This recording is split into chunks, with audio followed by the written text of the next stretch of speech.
नमस्कार। नए साल की ढेर सारी शुभकामनाओं के साथ मैं हूँ राजीव मिश्रा और आप देख रहे हैं रणयुद्ध।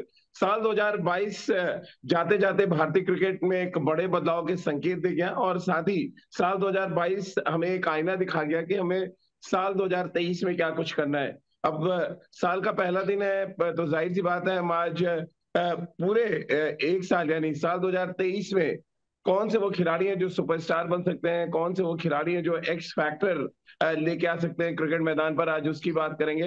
हमारे साथ दो बेहद खास मेहमान इस समय जुड़ चुके हैं। पूर्व क्रिकेटर और सिलेक्टर सबा करीम हमारे साथ हैं और राजकुमार शर्मा जी हमारे साथ हैं। आप दोनों को सबसे पहले नए साल की ढेर सारी शुभकामनाएं। और जैसा कि कलरफुल सबा भाई रहते हैं हमेशा, सबा भाई आप वैसे ही रहे कलरफुल और चेहरे पे मुस्कुराहट रहे। और राजकुमार सर के साथ भी ऐसा ही है। पार्टी मैन है राजकुमार सर, तो मुझे लग रहा है पार्टियां ऐसी चलती रहे और ढेर सारी खुशियां जो है हम सबके घर पे रहे। इसी दुआओं के साथ चर्चा की शुरुआत करेंगे। मुझे लग रहा है आप भी मुझे विश कर दें, उसके बाद चर्चा की शुरुआत करें। बिल्कुल राजीव, बहुत बहुत मुबारक आपको, हैप्पी न्यू ईयर। और हमारे सभी थैंक व्यूअर्स यू। को, सभा को सोडी हमारे साथ नहीं है उनको भी, और सभी इंडिया न्यूज के परिवार को मेरी तरफ से बहुत हार्दिक शुभकामनाएं। और मैं आशा करता हूं कि आने वाला वर्ष सबके लिए बहुत सारी खुशियां लेकर आएगा, जिसके जो जो सपने हैं वो पूरे होंगे। सबा भाई आपकी बारी। ढेर सारी शुभकामनाएं आपके लिए भी, राजकुमार शर्मा जी के लिए, सभी के परिवारजनों के लिए, इंडिया न्यूज के पूरे परिवार के लिए, सभी मेरे दोस्तों के लिए, मेरे परिवारों के परिवारजनों के लिए। ये जो नया वर्ष है 2023, ढेर सारी खुशियां, ढेर सारी शांति लेकर आए। जी। और आने वाला साल जो है वो भारतीय क्रिकेट के लिए एक प्रकार का टर्न अराउंड ईयर साबित हो, मेरी यही प्रार्थना है। और मुझे उम्मीद जी। है और मुझे भी विश्वास है कि आने वाले समय में चूंकि दो चैंपियनशिप होने वाली है, उन दोनों में हम डोमिनेट करें और ये दोनों जो ट्रॉफी है वो हम लोग अपने घर लेकर आए। अब चलिए साल 2023 की सबसे पहली और बड़ी चर्चा की शुरुआत कर लेते हैं। क्योंकि साल 2022 में हम सबने देखा सिर्फ एक खिलाड़ी का बल्ला चला, वो थे सूर्य कुमार यादव। वो एक्स फैक्टर भी साबित हुए। ICC cricket T20 cricketer of the year के लिए नॉमिनेट भी उनको किया गया। भारत के लिए एकमात्र मुझे लग रहा है जो सबसे बड़ा पॉइंट था चर्चा के लिए, वो सूर्य कुमार यादव की बल्लेबाजी थी। अब साल 2023 की अगर हम बात करें, तमाम यंगस्टर्स हैं जो दरवाजे पे ना सिर्फ दस्तक दे रहे हैं बल्कि दरवाजा तोड़ के वो अंदर आना चाहते हैं। और ऐसे में आज पहले दिन अगर हम चर्चा कर लें और फिर 23 जब खत्म होगा तो दोबारा इस चर्चा में से कुछ क्लिप्स निकालेंगे और अपने एक्सपर्ट्स की व्यूज तब आपको सुनवाएंगे कि तब उनके क्या व्यूज थे। क्योंकि बड़े बदलाव के संकेत मिले राजकुमार सर, खासतौर से T20 फॉर्मेट में। ऐसे में कौन से खिलाड़ी आपको लग रहे हैं, अगर तीन खिलाड़ी मैं आपसे पूछूं कि वो तीन खिलाड़ी कौन से हैं जो एक्स फैक्टर साबित हो सकते हैं साल 2023 में, जिनकी धमक वर्ल्ड क्रिकेट सुन पाएगा। देखिए राजीव, बहुत सारे यंगस्टर्स आ रहे हैं जैसे आपने भी कहा, और मैं भी फॉलो कर रहा हूँ। तो काफी सारे यंगस्टर्स अपनी जगह बनाना चाहते हैं इस T20 हम्म। क्रिकेट में, भारतीय टीम में। और आईपीएल ने बहुत ज्यादा अच्छा प्लेटफॉर्म दिया है सभी क्रिकेटर्स को कि वो परफॉर्म करें और भारतीय टीम में आए। और यहाँ पर हमने देखा भी कि हमें कितने प्लेयर्स मिले हैं और जिन्होंने अपने आप को एस्टेब्लिश किया। तो जिस तरह सूर्य कुमार यादव, मैं कहूँगा नंबर वन एक ऐसे प्लेयर हैं जो एक्सपेक्टेड रहने वाले हैं इस साल में, मुझे पूरी आशा है। साथ साथ ईशान किशन, जिस धमाके से उन्होंने बल्लेबाजी की है, जो धमाकेदार उन्होंने बल्लेबाजी की है, तो वो एक जी। और बहुत इम्पोर्टेंट प्लेयर है। और उनके साथ साथ जो भारत के कप्तान हैं T20 क्रिकेट के, हार्दिक पांड्या, उनसे भी मुझे बहुत आशाएं हैं कि ये तीनों लोग इस साल अगर अपनी पोटेंशियल पे परफॉर्म करेंगे तो इनकी धमक और भारतीय टीम की धमक पूरे विश्व में नजर आएगी। तो भाई अब आपके लिए कौन एक्स फैक्टर खिलाड़ी हो सकता है, उसके बाद मैं थोड़े से आंकड़े भी आपको बताऊंगा साल 2022 में इन खिलाड़ियों ने क्या किया है। कैसे आप देखते हैं जिस तरह का प्रदर्शन सूर्य कुमार यादव करा, क्या वो भी एक्स फैक्टर साबित हो सकते हैं आने वाले टाइम में, या आपको लग रहा है जैसे कि राजकुमार सर ने तीन बड़े इंपॉर्टेंट नाम लिए, उन नामों के साथ आप जाएंगे? मैंने पूरी बात सुनी नहीं राजकुमार की। देखिए, सूर्य हम्म। कुमार यादव के बारे में तो कोई संदेह नहीं है। जिस तरह से उन्होंने 2022 में प्रदर्शन किया है, जिस तरह से उन्होंने अलग प्रकार से T20 की बल्लेबाजी को परिभाषित किया है, मुझे आशा यही है कि जो फॉर्म उन्होंने T20 क्रिकेट में दिखाया है वो आने वाले समय में एक दिवसीय क्रिकेट में भी दिखाएं, क्योंकि उनकी भूमिका बहुत ज्यादा महत्वपूर्ण रहेगी।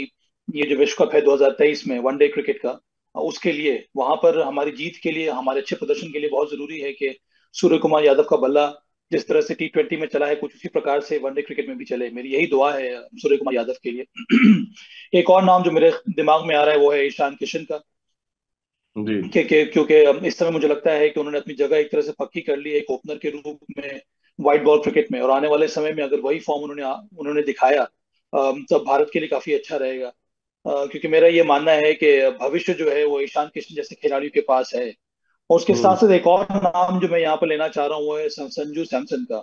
मुझे लगता है कि हाँ। संजू सैमसन अगर ठीक तरह से इसी निरंतरता के साथ वो बल्लेबाजी करते रहे तो मुझे विश्वास है कि आने वाले समय में वो काफी लंबे समय तक सर्व कर पाएंगे भारतीय क्रिकेट को। पर इन सब चीजों के लिए बहुत जरूरी है कि सही वातावरण बनाया जाए इन खिलाड़ियों के लिए ताकि वो प्रॉस्पर करें। कोई भी इनसिक्योरिटी नहीं होनी चाहिए इन खिलाड़ियों के दिमाग में, तभी वो खुले मन से खेलेंगे और उसी प्रकार की तैयारी करके वो मैदान में उतरेंगे। तो भाई हमने एक सर्वे भी किया इस साल जाते जाते कि कौन से यंगस्टर्स हो सकते हैं। उनमें जो चार नाम निकल के आए वो बड़े इंटरेस्टिंग है। एक शुभमन गिल को लोग देख रहे हैं कि इस साल 2023 में उनका बड़ा इम्पैक्ट होगा। ईशान किशन, अर्शदीप सिंह और ऋतुराज गायकवाड़ का नाम बहुत से लोगों ने लिया।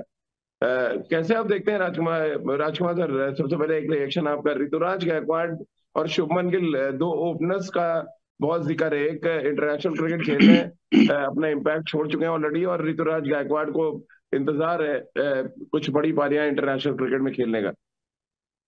देखिए राजीव, मैंने दोनों को बहुत क्लोजली देखा है और फॉलो भी हम्म। किया है दोनों प्लेयर्स को।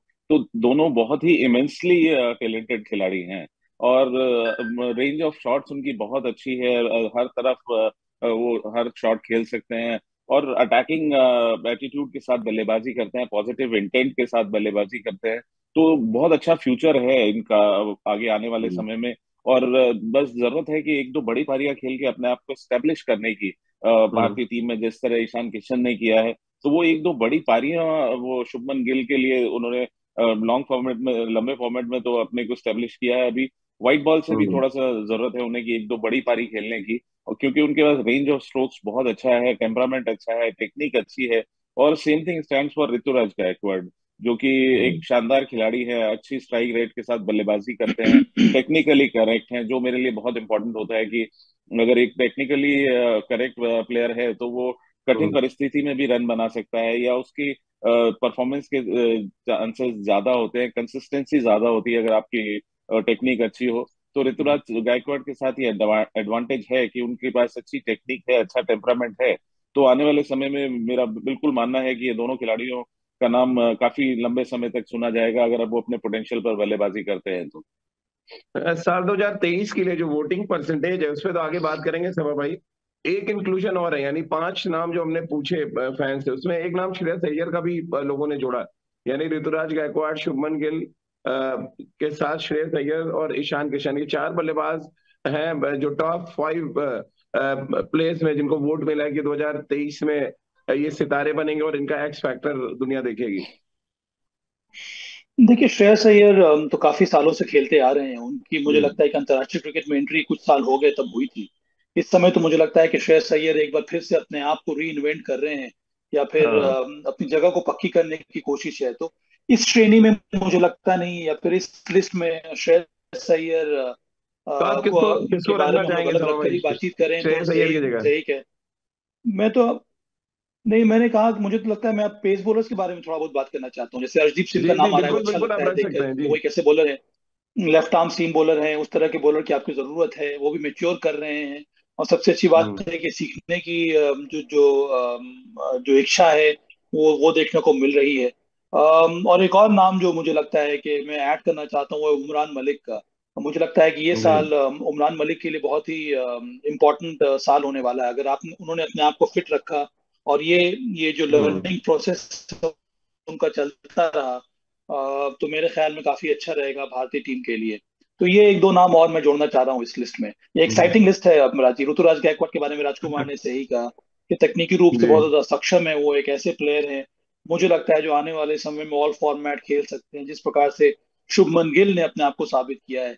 मैं बस ये चाहता हूं कि कई बार अब चलिए, अभी तो ये सभी खिलाड़ी बहुत यंग है, पर मेरे लिए हम्म। ये बहुत जरूरी होता है डिफाइन करना कि इन खिलाड़ियों को जब जब मौका मिल रहा है कठिन परिस्थिति में, क्या वहां पर वो मैच जिता रहे हैं कि नहीं। बिकॉज इम्पैक्टफुल पारी खेलना, मैच विनिंग पारियां खेलना है बहुत जरूरी है। तो मैं ये उम्मीद कर रहा हूँ ये सभी खिलाड़ी को जिन्होंने नाम लिया है वो इम्पैक्टफुल पारियां खेले और मैच विनिंग पारियां खेले। उदाहरण के तौर पर जिस तरह से ईशान किशन ने किया, मैं ये एक्सपेक्ट कर रहा था कि शुभमन गिल, ये जो दूसरा टेस्ट मैच हो रहा था बांग्लादेश में, सेकेंड इनिंग्स में वो भी आकर एक मैच विनिंग पारी खेले, तो पर मैं चाहता हूँ वो हो नहीं पाया। तो मैं वो इम्प्रूवमेंट देखना चाह रहा हूँ शुभमन गिल के हम्म। अप्रोच में, उनके उनके प्रदर्शन में।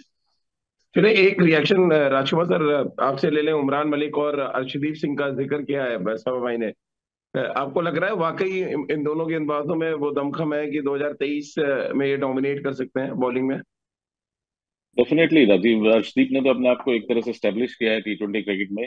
और मुझे उनसे भी ज्यादा आशाएं उमरान मलिक से हैं, क्योंकि उनके पास रॉ पेस है और अच्छा फिजिक है, वो अच्छा रनअप है, सब कुछ अच्छा लग रहा है। बस उनको ग्रूम करने की जरूरत है, कॉन्फिडेंस देने की जरूरत है। तो यहाँ पर टीम मैनेजमेंट और कप्तान का रोल बहुत इंपॉर्टेंट होगा कि उनको किस तरह यूज किया जाए, क्योंकि इतनी स्पीड के साथ अक्सर ऐसा होता है कि आप कई बार थोड़े से रन भी लीक करते हैं। तो वहां पर उनके मैं कहूँगा उनकी जो स्टाइल है उसको मोल्ड करने की जरूरत नहीं है। जो उनकी जो स्ट्रेंथ है उसी को आपने वो पुश करना है। आप उनको बोलिए कि आप तेज ही डालिए, क्योंकि वो एक ऐसा खिलाड़ी है जो विकेट टेकर होगा। जो हमारी एक परेशानी है कि हम लास्ट के टेलेंडर्स को नहीं आउट कर पाते हैं, शुरू के बैट्समैन को हम आउट कर लेते हैं। तो वहां पर टेलेंडर्स को आउट करने के लिए हमें एक ऐसा गेंदबाज चाहिए जो 150 की स्पीड पे गेंदबाजी करता हो, और जो एक जैसे कहते हैं ना डरा कर आउट कर दे टेलेंडर्स को। तो वो उस तरह के गेंदबाज साबित हो सकते हैं भारत के लिए। तो जरूरत है उन्हें ग्रूम करने की और कॉन्फिडेंस देने की कि आप खुलकर अपनी गेंदबाजी कीजिए और विकेट लीजिए। अगर आप उस प्रोसेस में थोड़े रन भी देते हैं तो कोई बात नहीं, क्योंकि इट इज ऑलवेज सीन कि जब भी आप विकेट लेते हैं तो आप बेटर रेस्ट्रिक्ट करते हैं अपोजिशन को। सभा भाई बड़ा इंटरेस्टिंग आंकड़े हैं। और हमारे जो दर्शक हैं उन्होंने बड़ा वोटिंग जो की है, वो बड़ा बढ़िया वोटिंग इसलिए लग रही है क्योंकि मैं परफॉर्मेंस देख रहा था 2022 में कैसा रहा है हमारे जो यंगस्टर्स हैं जिनके बारे में हम बात कर रहे हैं आज। Shubman Gill third highest run getter थे भारत के लिए, जिन्होंने 12 मैचों में 638 रन बनाए, 70 का एवरेज रहा उनका। फिर ईशान किशन जिनको और वोटिंग में नंबर्स मिले, 7 मैचों में 414 रन उन्होंने बनाए, 18 छक्के उन्होंने टोटल लगाए। अर्शदीप सिंह 21 मैच में 33 विकेट उन्होंने लिए हैं, 7.90 की इकोनॉमी के साथ। और ऋतुराज गायकवाड़ की अगर हम बात करें तो 10 मैचों में 4 शतक और एक दोहरा शतक उन्होंने लगाया अभी तक डोमेस्टिक क्रिकेट में। वोटिंग आगे मैं आपको बताऊंगा परसेंटेज क्या है। कैसे आप देख रहे हैं, क्या 22 का इम्पैक्ट, 22 में जो इम्पैक्ट उन्होंने छोड़ा है उसको देखते हुए फैंस ने वोटिंग की है? हाँ राजीव, यही कारण है, और तो कोई कारण हो नहीं सकता है। इन सभी खिलाड़ियों ने जो प्रदर्शन दिखाया उसी के मुताबिक उनको रेट किया गया है। देखिए यहाँ पर बहुत आवश्यक ये भी है कि 2023 में जो चयन की प्रतिक्रिया हो, वहां पे एक पारदर्शिता के साथ साथ वो क्लैरिटी आना बहुत जरूरी है। और मुझे लगता जी। है ये समय आ गया है कि अब हमारे जो युवा प्लेयर्स हैं उनको आप डिफाइन करना शुरू कर दें कि कोई कौन कौन ऐसा खिलाड़ी है जो रेड बॉल क्रिकेट खेल सकता है, कौन ऐसा खिलाड़ी है जो ज्यादा इजीली वाइट बॉल क्रिकेट में अच्छा कर सकता है। तो ये आप एक बार डिसाइड कर लेंगे तो फिर आपको पेकिंग ऑर्डर बनाने में आसानी होगी। तब मुझे लगता है कि इन खिलाड़ियों के दिमाग में भी वो क्लैरिटी आ जाएगी कि हाँ, कि उनसे क्या हम लोग उम्मीद लगाकर बैठे हुए हैं। तो ये आने वाला समय बहुत मायने में बहुत कुछ लेकर भी आने वाला है, और बहुत कुछ इन खिलाड़ियों से लेकर जाएगा। पर उन सब चीजों के लिए बहुत जरूरी है कि वो जो कम्युनिकेशन लेवल से हम लोग बात करते हैं, टीम मैनेजमेंट में चयनकर्ताओं में, वो होना बहुत जरूरी है। और एक बड़ा इंटरेस्टिंग पहलू भी बन गया है राजकुमार सर, क्योंकि ऋषभ पंत अब इंजर्ड हुए हैं, तो इनमें से कम 3 खिलाड़ी ऐसे हैं जो ऑल फॉर्मेट खेल सकते हैं। शुभमन गिल, ईशान किशन को भी यहाँ पे मौका मिल सकता है। ये जो 5 खिलाड़ियों का हम बात कर रहे हैं, उमरान मलिक, अर्शदीप सिंह और फिर वो जो 3 युवा बैट्समैन ईशान किशन, शुभमन गिल और ऋतुराज गायकवाड़, आपको लग रहा है इनमें से ज्यादातर खिलाड़ी ऑल फॉर्मेट प्लेयर हैं? तो देखिए बिल्कुल अभी मुझे अर्शदीप सिंह को देखना होगा जरूर रेड बॉल से वो कैसा परफॉर्म करते हैं, बट बाकी तो मुझे लगता है कि तीनों चारों खिलाड़ी बिल्कुल तैयार हैं रेड बॉल क्रिकेट के लिए भी। व्हाइट बॉल में तो इन लोगों ने अपने आप को एस्टेब्लिश किया ही है, और जी। रेड बॉल में भी क्योंकि अच्छी टेक्निक है, और जैसे मैं उमरान के लिए मैंने बोला कि वो एक अच्छा रॉ पेस है। और अर्शदीप ने भी बहुत अच्छा एक फ्यूचर दिखाया है, क्योंकि उन्होंने दिखाया कि वो एक बहुत इंटेलिजेंट गेंदबाज हैं, और सीखने की स्किल है, वो सीख रहे हैं, वो मैच टू मैच वो इम्प्रूव कर रहे हैं। तो मुझे लगता है कि राजीव ये पांचों प्लेयर ऐसे हैं जो कि तीनों फॉर्मेट खेल सकते हैं और लंबे समय तक भारत के लिए जी। खेल सकते हैं। और अगर इनको प्रॉपरली ट्रीट किया जाए, इन्हें कॉन्फिडेंस दिया जाए, और ये अपनी जो वर्क एथिक्स हैं वो अच्छी रखें। सब अभी सहमत है आप राजकुमार सर जैसे कह रहे हैं कि और मौका मिलेगा इस साल, ये तो तय है। वो चाहे ईशान किशन को टेस्ट खेलने का मौके की बात कर ले, या आप Shubman Gill already test matches खेल रहे हैं, उनको इंतजार T20 खेलने का है। और ऋतुराज गायकवाड़ एक और बैट्समैन जिनकी टेक्निक के बारे में आप लोग बहुत बात कर रहे हाँ राजीव, पर ये भी देखना होगा कि जगह कहाँ कहाँ बन रही है। टेस्ट मैचेस मुझे लगता नहीं कि हैं। यहाँ पर जी। ज्यादा जगह है। और आने वाले समय में अब आप क्वालिफिकेशन के लिए खेल रहे हैं, फिर वर्ल्ड टेस्ट चैंपियनशिप है, उसके बाद ही के बारे में आप सोच सकते हैं। उसके पहले आपको हम्म। जगह बनानी होगी। जगह नहीं, बनाने का शुभमन मतलब तो ये है ऑलरेडी है कि सभा भाई टीम में। हाँ, मैं कह रहा हूँ और शुभमन जिस के अलावा और जो खिलाड़ियों का हम लोगों ने नाम लिया, देखिए पेस बॉलर्स के बारे में ईशान हम लोगों को किशन ज्यादा। के को भी चांस मिल सकता है जैसा आपने कल कहा था। हाँ, मैं ये कह रहा हूँ कि पेस बॉलर्स के लिए ना बहुत जरूरी ये देखना कि फर्स्ट क्लास क्रिकेट में उनका प्रदर्शन कैसा है। क्या वो लंबा स्पेल डाल सकते हैं कि नहीं? क्या वो पहला स्पेल 5 या 6 ओवर के बाद फिर वो सेकंड स्पेल आ सकते हैं कि नहीं बॉल डालने के लिए? और मुझे जो ट्रेंड नजर आ रहा है कि कई सारे जो हमारे यंग पेस पेस बॉलर्स जो हैं, वो ज्यादा फर्स्ट क्लास क्रिकेट खेलना चाह नहीं रहे हैं। इसका मतलब यही जी। है कि उनका उनका उद्देश्य ये नहीं है रेड बॉल क्रिकेट खेलना इस समय।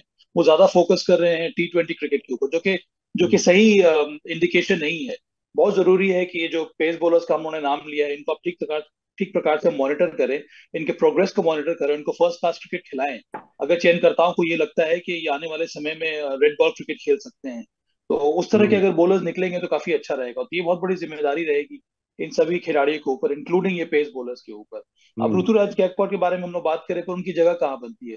ईशान किशन, अब चूंकि ऋषभ पंत इंजोर्ड है, तब तब हम लोगों ने उनके बारे में बात करना शुरू कर दिया है। उसी प्रकार से चाहे वो संजू सैमसन हो या फिर शुभमन गिल हो, शुभमन गिल तो आप T20 क्रिकेट में अगर आप लेकर आएंगे तो उनको खिलाएंगे कहाँ पे? इस समय रोहित शर्मा है, फिर ईशान किशन है, KL राहुल को भी आप खिला रहे हैं। तो समय लगेगा मुझे राजीव, लगता है ऐसा। जी। राजकुमार सर बड़ा वैलिड पॉइंट उठाया सभा भाई ने कि हम बल्लेबाजों के बारे में ऑल फॉर्मेट बात करते हैं। इनमें से कुछ गेंदबाज भी हैं जो ऑल फॉर्मेट गेंदबाज हो सकते हैं। बिल्कुल राजीव, क्यों नहीं।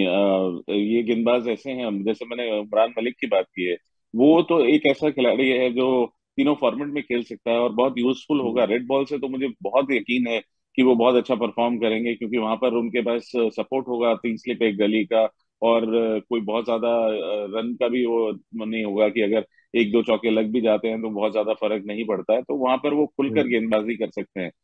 तो इस तरह के यंगस्टर्स हमें चाहिए, जो जिन्हें हमें ग्रूम करने की जरूरत है, और जो हमारे तीनों फॉर्मेट में खेल सकते हैं। अर्शदीप को भी जरूर डोमेस्टिक क्रिकेट में वो फॉलो कर रहे होंगे सेलेक्टर्स की, क्या वो रणजी ट्रॉफी में कैसा स्पेल डाल रहे हैं, कितनी लंबी गेंदबाजी कर रहे हैं। जैसा सबा ने कहा कि जरूरत है कि क्या वो लंबी स्पेल डाल सकते हैं, क्या वो सेकंड स्पेल में पुरानी बॉल से आकर रिवर्स स्विंग कर सकते हैं, या वहां पर विकेट लेने का उनमें मादा है। ये बहुत इंपॉर्टेंट है, क्योंकि नया बॉल आप किसी भी फास्ट बॉलर को देंगे तो वो 4 5 ओवर अच्छे डाल देगा, लेकिन असली टेस्ट तब होता है जबकि दूसरी टीम का 120 रन पे एक आउट है, और आप सेकंड स्पेल के लिए आए और वहां पर आकर विकेट लें, या लेटर हाफ में जब आप गेंदबाजी कर रहे हो सेकंड डे दोपहर में, तब आप क्या क्या गति जनरेट कर रहे हैं, या क्या परचेज ले रहे हैं विकेट से, या किस तरह का आपका अप्रोच है। वो बहुत इंपॉर्टेंट होता है अगर आपको टेस्ट क्रिकेट में अपनी जगह बनानी है, कि क्या आप लंबे हम्म। स्पेल में उसी मोमेंटम से गेंदबाजी कर सकते हैं जैसा आप पहले गेंदबाजी आपने स्टार्ट की थी। तो ये जरूर फॉलो कर रहे होंगे सेलेक्टर्स कि अर्शदीप कैसा रणजी हम्म। ट्रॉफी में कर रहे हैं, या और 1 2 बॉलर्स जो रैंकिंग में चल रहे हैं, सभी को अच्छे से फॉलो किया जा रहा होगा, क्योंकि अभी हमारे जो फास्ट बॉलर्स हैं वो थोड़ा इंजरी भी काफी हो रही है, थोड़ा एज भी जी। उनकी साइड से जा रही है, तो यंगस्टर्स की हमें जरूरत है, और अच्छी बात है कि भारत के पास अपकमिंग यंगस्टर्स हैं। समा भाई, आपकी बात और जो हमारे दर्शक हैं वो कितनी मिलती है। उसका एक इंडिकेशन मैं आपको दे देता हूँ। सेकंड नंबर पे और थर्ड नंबर पे जिनको वोट मिले हैं वो उमरान मलिक हैं और अर्शदीप सिंह है। यानी जो हमारे दर्शक है उनको, उनका ये मानना है कि 2023 में यही युवा तेज गेंदबाज चमकेंगे। और नंबर एक पे ईशान किशन को सबसे ज्यादा वोट्स मिले। हाँ राजीव, और ये तीनों खिलाड़ी तीनों फॉर्मेट खेल सकते हैं। अब ये बहुत ज्यादा जी आवश्यक रहेगा चयनकर्ताओं के लिए और टीम मैनेजमेंट के लिए कि आप इन तीनों खिलाड़ियों को किस तरह से ट्रीट कर रहे हैं। जैसे कि मैंने पहले कहा था कि बहुत जरूरी है कि जब तक कि हम लोग अच्छा वातावरण बनाएंगे नहीं, तब तक ये खिलाड़ी फ्लरिश नहीं कर सकते हैं। इनके अगर आप जी उनके ऊपर अगर आप ज्यादा दबाव डालेंगे या इनसिक्योर कर देंगे, एक दो खराब प्रदर्शन के वजह से आप इनको टीम से बाहर कर देंगे, जो कि हुआ है पिछले साल, पिछले एक दो साल में, तब हमारे जी लिए परेशानी बढ़ जाएगी। और इसीलिए मैं बार बार ये अपनी बात को दोहराता हूँ कि ये चयनकर्ताओं का काम है कि आप उस प्रकार की क्लैरिटी लेकर आए, आप उस तरह का जी कम्युनिकेट करें खिलाड़ियों के साथ साथ, और टीम मैनेजमेंट के साथ आप बात करते रहे रेगुलरली, तभी तो खिलाड़ी को पता चलेगा कि उनके बारे में चयनकर्ता क्या सोच रहे हैं।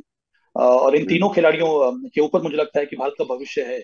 और अब तो समय आ गया है कि अगर हम पूल ऑफ पेस बॉलर्स की बात कर रहे हैं, तो ये जो दो नाम हमारे सामने आ रहे हैं, उमरान मलिक और अर्शदीप सिंह, ये एक तरह से स्पीयरहेड करेंगे ये younger pool of pace bowlers जो इस समय भारत में देखने को मिल रहे हैं।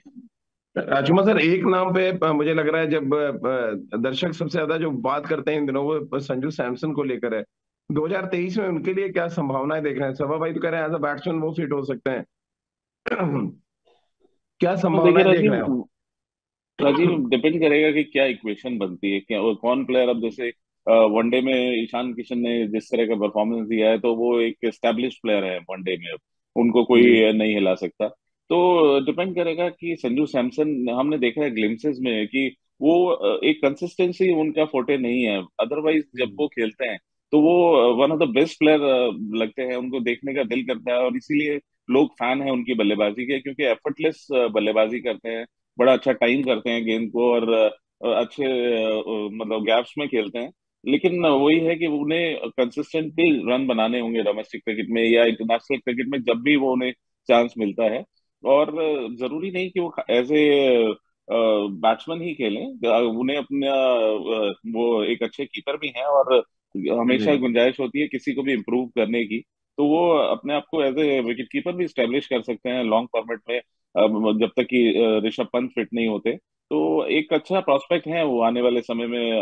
प्रोस्पेक्ट तो वो पिछले 2-3 साल से ही है, सभी नहीं, कह रहे हैं कि 2023 में चमकेंगे या नहीं, ये है मुद्दा। डेफिनेटली डेफिनेटली राजीव, मुझे पूरी आशा है कि, और मुझे तो बहुत पसंद है उनकी बल्लेबाजी, तो मैं तो जरूर चाहूंगा कि वो सक्सेसफुल हों और लंबे समय तक खेलें, 2023 में उनकी ज्यादा से ज्यादा मुझे बैटिंग देखने को मिले।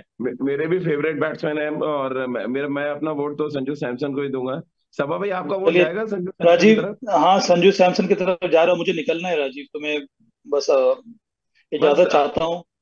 जी हैप्पी जी। New year to all of you, have a great आप ईयर अपनी अहेड। रेटिंग तो दे जाएं, टॉप 3 प्लेयर बता दें 2023 के, फिर आप जा सकते हैं। मैंने तो रेटिंग दे दी है। सबसे पहला नाम नंबर वहां एक पर कौन है आपका? मुझे तो नंबर एक मुझे लगता है ईशान किशन। शुभमन गिल को मैं इस लिस्ट में नाम में डाल नहीं रहा हूँ, क्योंकि शुभमन गिल तो टीम में खेलते आ रहे हैं, उन्होंने अपनी जगह जी पक्की कर जी। दी है।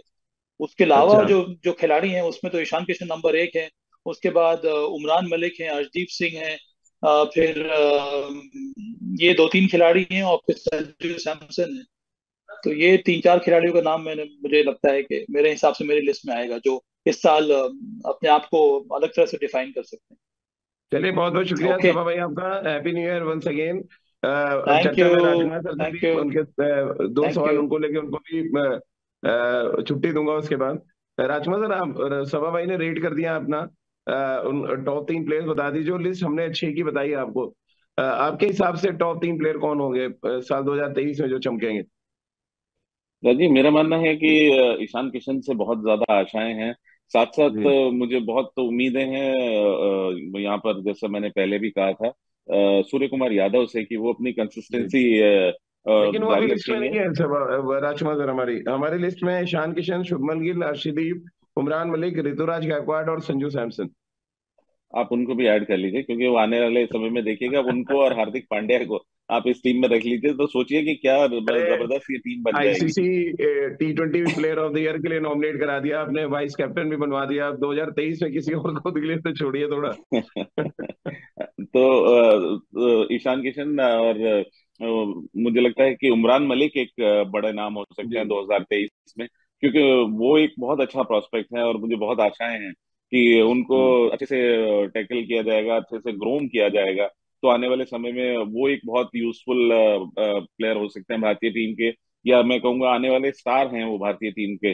उमरान मलिक, तो ईशान किशन, उमरान मलिक, और बाकी दो सीनियर में से एक तो राजीव मुझे लेना होगा, हार्दिक पांड्या या सूर्य कुमार यादव। अगर आप इन दोनों अच्छा। को साइड कर रहे हैं तो अर्शदीप भी एक अच्छा नाम है। और ये सारे ही बहुत टैलेंटेड हैं, और ये बहुत डिफिकल्ट चॉइस है इन प्लेयर्स में से पिक करना, क्योंकि बहुत शानदार टैलेंट है इन्हीं सभी खिलाड़ियों के पास जिनका आपने नाम लिया है। चलिए, बहुत बहुत शुक्रिया राजकुमार सर आपका हमारे साथ जुड़ने के लिए, और नए साल की ढेर सारी शुभकामनाएं एक बार फिर से इंडिया न्यूज आपको भी की राजीव। तरफ से। और हम सब उम्मीद कर रहे हैं कि जितने मुस्कुराहट के साथ आपने हमारे सवालों के जवाब दिए, ऐसे ही पूरे साल बेबाकी से आप हमारे साथ बातचीत करते रहे, हमारे दर्शकों को जो क्रिकेट की नॉलेज है वो पहुंचाते रहे। बहुत बहुत शुक्रिया आपका। तो इस उम्मीद के साथ कि 2022 में भारतीय क्रिकेट के लिए बहुत कुछ अच्छा नहीं हुआ, लेकिन 2023 में कम से कम शुरुआत अच्छी होगी। श्रीलंका के खिलाफ सीरीज है, उससे हम जीत के साथ शुरुआत करें, और उसके बाद जैसे कि सभा ने कहा, दो बड़े टूर्नामेंट्स हैं, वर्ल्ड टेस्ट चैंपियनशिप और फिर वर्ल्ड कप है 50 ओवर का, दोनों में अपना इम्पैक्ट छोड़े। और साल जो 2023 में हमारे ये युवा खिलाड़ी एकदम सूरज की रोशनी की तरह चमकते हुए नजर आए। आज की हमारी इस खास चर्चा में फिलहाल इतना ही।